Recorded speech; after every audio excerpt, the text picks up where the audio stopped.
So do you think that Canada and the federal government's regulations that are in place are standing in the way of that? Absolutely.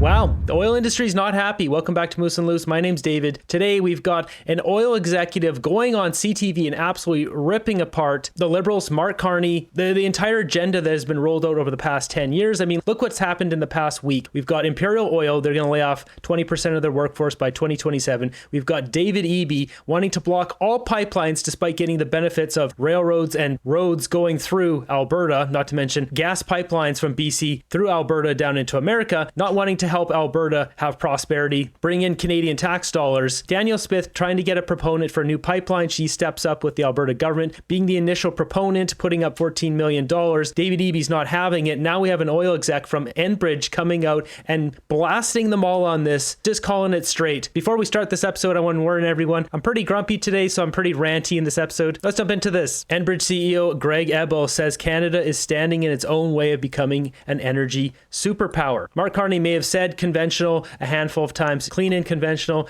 energy superpower, but really they meant clean the entire time. I think if you look at the past, if you use the word Enbridge, you're talking about someone that has already proposed this in the past. If you talk about TMX being involved, as we know, as painful as it was, that was built, and there are others that have built in that regard, and all of these customers have, with the right circumstances, supported pipelines. So I don't think you have to look too far to see concrete, real examples of Enbridge and other pipelines being willing to be the proponent of a pipeline if the conditions are set. Did you hear that? So he said that pipeline companies would step up if the conditions were right. He just said it. Not just Enbridge, other companies too would step up to build pipelines if the Liberals, if the government in power made the environment for building pipelines profitable. Capital will go to where the conditions are set. And today the conditions are not set for that pipeline to exist in Canada. It's existing in other parts of the world, and seems to me, and I think most Canadians, if you look at opinion polling, I think we're talking about 88% of people recognize and believe that the oil and gas industry is critical to Canada, and about 75% are supportive of building oil pipelines, and think we can do that at the same time as finding ways to do it less intensively from a carbon perspective. So not only are there possibilities to be proponents out there, importantly, Canadians are looking for the leadership to actually carry that out. Some of the things that you're talking about and what you need removed, from your perspective, does it matter if it's a blanket removal of all of these regulations, i.e. the tanker ban, the emissions cap, and industrial carbon levy, versus a case-by-case exemption that are issued by the Major Projects Office? Do you have a preference one over the other, I guess is my question. Well, here's what I would say to that, Mike. Look, I think that having bespoke regulation is not a great way to formulate capital and bring it together. So, look, that may work on occasion, and there may be a particular project one wants to pursue and the government may want to pursue. That's up to them. But I think what you would be better off doing is creating the conditions across the entire country that will allow capital to come and these projects to be pursued.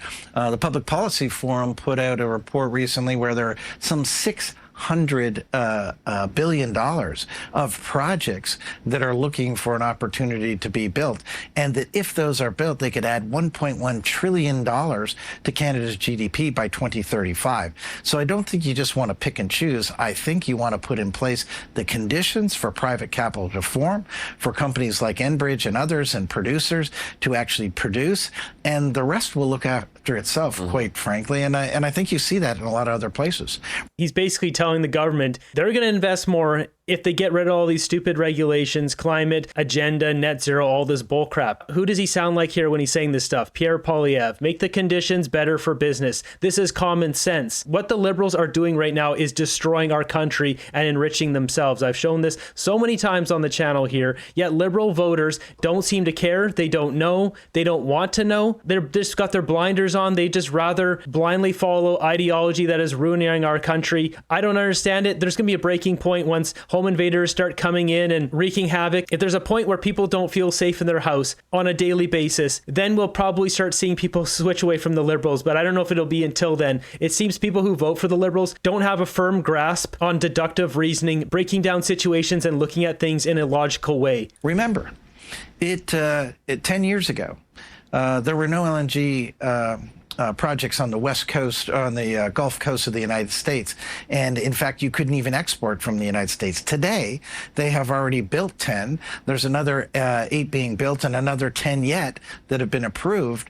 Meanwhile, we're just getting there now. So that was all about policy by successive governments, not picking individual projects, but actually creating the conditions for the capital to be formed, for the customers to support them, and companies like ourselves to be able to build those projects.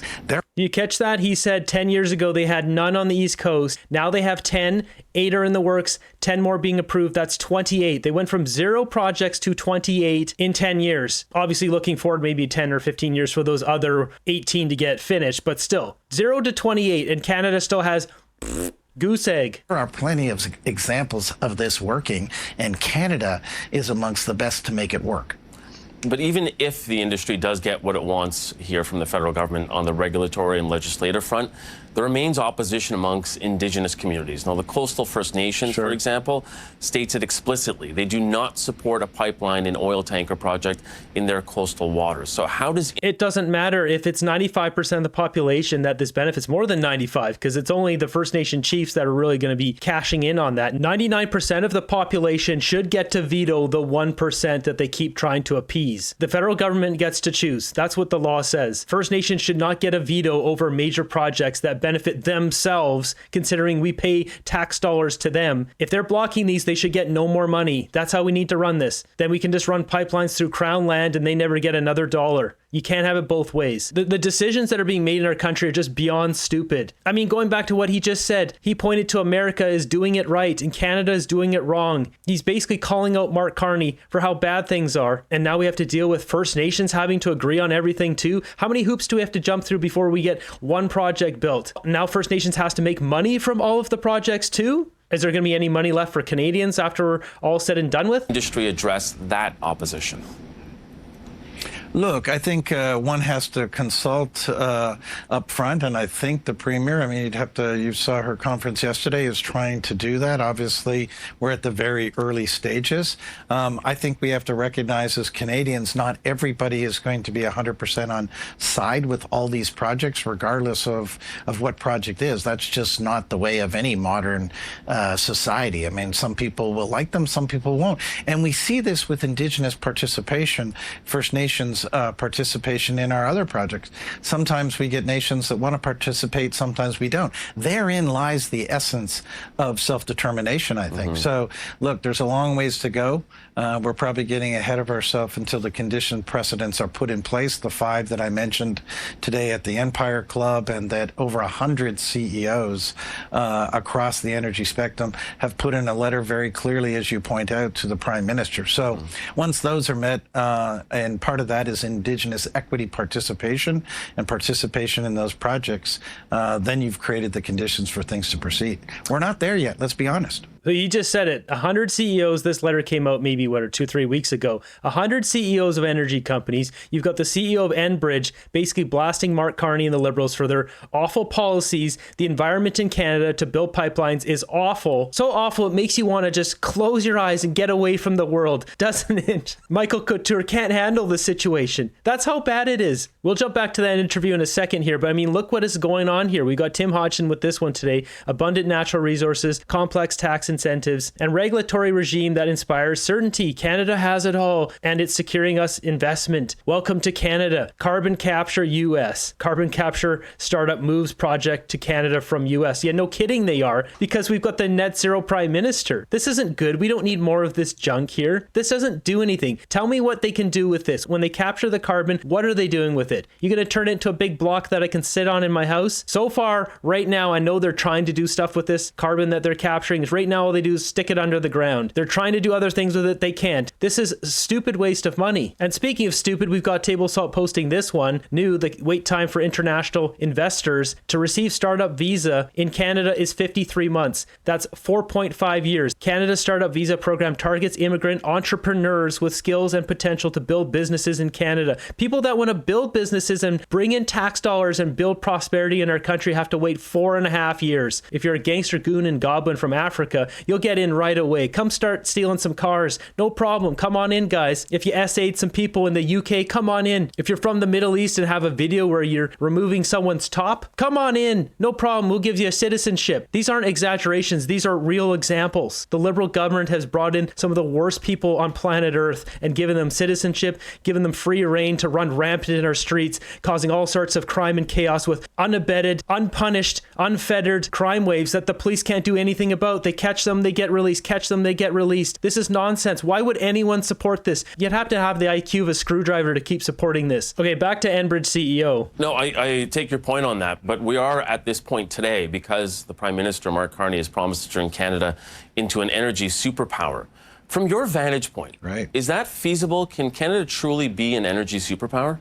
Absolutely. I mean, we have supplies of, you pick it, from uranium to natural gas to oil to gold. I mean, we have everything set up. The only thing that's stopping us is ourselves. I mean, we have the need. There are 7 billion people on the planet that don't have the same access to energy that we do in North America. We have an obligation, a moral obligation, I think, to help them move to use the products that we have in this country. And let's not forget, we produce oil and gas, amongst other things, amongst the cleanest of any nations. So if we don't do it, the only people that are going to be able to do it will be the Russians and the Iranians and others that, frankly, I'm not sure Canadians would like to see those 7 billion people served by those players as opposed to ourselves.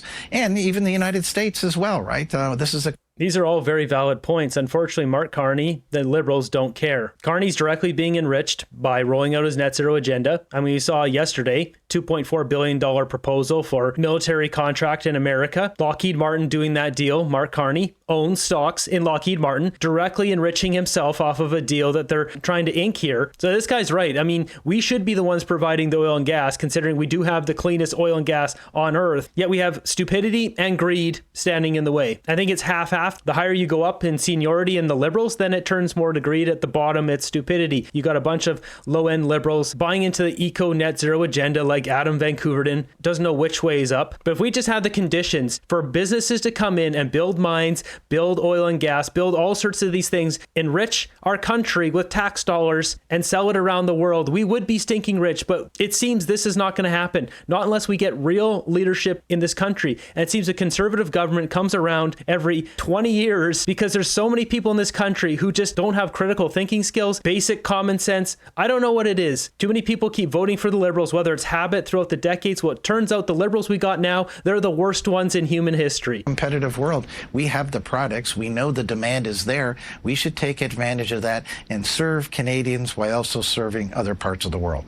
So do you think that Canada and the federal government's regulations that are in place are standing in the way of that? Absolutely. Absolutely. I don't think there's any doubt about it. I mean, one only has to, whether it's Europe, you see permitting reforms that are going on there. I think the Prime Minister recognizes that. On election night, I believe he said, build, baby, build. I think those words matter. I love that enthusiasm from him. I think he recognizes we have been uncompetitive for the last 10 years, and he knows that changes have to be made. He wouldn't have created a major projects office if he thought things were going swimmingly in terms of building infrastructure. He's being over optimistic here. We know full well that Mark Carney doesn't care about oil and gas pipelines. He cares about carbon capture, things that enrich his stripe stocks. So while he's being optimistic, they're going to look to America to keep investing their dollars. Because under the Liberals and Carney, they're not going to open up the environment where oil and gas and big projects, mines, all that stuff will thrive. He knows things have to change, and I support him in that and look forward to those changes actually coming to fruition. If he was going to actually change stuff, day one, he would have repealed all that bull crap. Let's get real here. This type of optimism, I'm getting tired of it. Let's just call it as it is. If he really wanted to do it, within the first week, he would have started repealing all these stupid laws. He's not going to do anything. He's only enriching himself. Less intensively from a carbon perspective, going along with the whole globalist net zero perspective generates conditions which are not set for pipelines. Page 295, about remaining fossil fuels need to remain in the ground. Drop this scam. This is from Mark Carney's book Values. Check out this reply here. So Jason Kenney, he actually went on CBC and blasted David Eby, but look at this post. David Eby is objectively a much bigger threat to Confederation and to the rule of law than Alberta separatists. Wow. Hardcore Alberta separatists are a tiny minority of the population. They just won 1% of the vote in the Crowfoot by-election. So he goes on to say here that Eby, on the other hand, is actively undermining Canadian Constitution with his ideological hostility to pipelines and doing real damage to national unity and prosperity in the process. Section 9210 of the Constitution Act plainly grants authority over interprovincial infrastructure such as pipelines to the federal government. Yeah, the federal government does have jurisdiction over this. David Eby will have to buzz off if we ever get a conservative government in power. Everything the Liberals are doing is a waste of money, it's stupidity, or it's just strictly for personal profit and greed. This one falls under the stupidity category as well. We've got conservative Matt Strauss here asking the government about a podcast they started up about health. This is embarrassing. The report, a bit of a change of topic, mentions 40 seconds. Mentions the Healthy Canadians podcast. I note the last episode was on YouTube, put up on YouTube 8 months ago. It got 4 likes. Has it been discontinued? Not to my knowledge. I'm not aware of the Interesting case. podcast being discontinued. Yeah, so that is, she's in charge of Canada's health. What's the podcast? It's this one. Healthy Canadians. Your health, our priority. Welcome. 14,000 subscribers, 468 videos, and they got 41 views. That's right. 41 views, 49 views, 39 views. What's interesting, this first one here 2 weeks ago got 1.5 million views. You know what that means? They spent money to push this one out. That's not organic. There's no video on YouTube with 16 seconds long that organically is going to get 1.5 million views unless it's something really crazy. So this podcast that we're spending real tax dollars on, probably hundreds of thousands of dollars on, is getting 31 views a video. Oh, 205, 44. So he's not wrong here. He said 4 likes in the last one. This one's only got 1 like. Simon sits in a comfortable leather chair and strums an acoustic guitar in his music room. He is surrounded by... What is this? Somebody got paid to make this garbage that nobody's watching. Green Luigi use and mental health. Simone's story. There's a whole bunch of them here that are talking about that C word, the green Luigi. There's actually about 20 videos talking about that. Palliative care. There's a whole lot of palliative care on here, like another 15 videos. Exploring our pesticide laboratory, water monitoring for pesticides in Canada. Health Canada's water monitoring program for pests. Every step at the laboratory follows strict procedures to ensure the delivery. This is a waste of money. Like, what is this? Nobody's watching this junk. Okay, I dug it up, so I absolutely had to know. So we've got Taxpayer Federation posting this one. This is back from 2024, but still end of 2024. And it says, this Healthy Canadians podcast, which is quoted here saying Canadians need government delivering passports, not podcasts, has cost Canadians almost $1 million, $971,000, meaning taxpayers are on the hook for $4,241 for every subscriber. The podcast averaged 1,414 downloads per episode and has 39 reviews on Apple. This is a disgrace, man. Like, the government waste is just absolutely off the charts. Oh, I stand corrected here. So this one here, the $1 million, is for Sayers podcast. So what, the government has multiple of these things? What the heck is this? Sayers podcast? There's more than one of these things here. This is crazy. Welcome to Sayers, a podcast from Statistics Canada, where we meet the people behind the data. Are you kidding? Statistics Canada podcast. Release of the April numbers, we've now seen a very heavy pullback in our exports to the U.S. And that's... Come on! I hear a foghorn. Boring. So there's a bunch of podcasts in here. They're wasting our money willy-nilly on all this junk. Oh, so I searched it here. We got Healthy Canadians podcast. The average compensation for each full-time employee is $125,000 when pay, pension, full-time, shift premiums, and other benefits are considered. Healthy Canadians also racked up $67,000 in expenses over and above salary costs, including $34,000 on podcast strategy and editorial planning. Are you kidding me? This is especially terrible considering how awful the numbers are on this podcast. Like, who did they hire for strategy when you're getting 500 views on a video and you're pushing money behind this? And these 9.3 million view videos don't count because they're pushing a lot of money behind that. They probably spent $15,000, $20,000 promoting this video. Meanwhile, we've got Minister Bennett on World Mental Health Day. Doesn't matter where you look, the Liberal government's spending is absolutely egregious. They waste money on everything and anything. I just want to say a big thank you to everyone who watches my channel channel here. As you can see, this number up here, 10.3. That's not million views, that's million watch hours in the past year, which is outrageous to me. My channel averages here between 5 and 6 million views per month, or roughly around 80 million views per year, which is just absolutely crazy to me. So big thanks to everyone who support me on here. If only we had someone who worked for the government who actually cared about Canada's health and could dig into things like the Liberals cracking down, was it last year, on natural health products? The hypocrisy of these guys is unbelievable.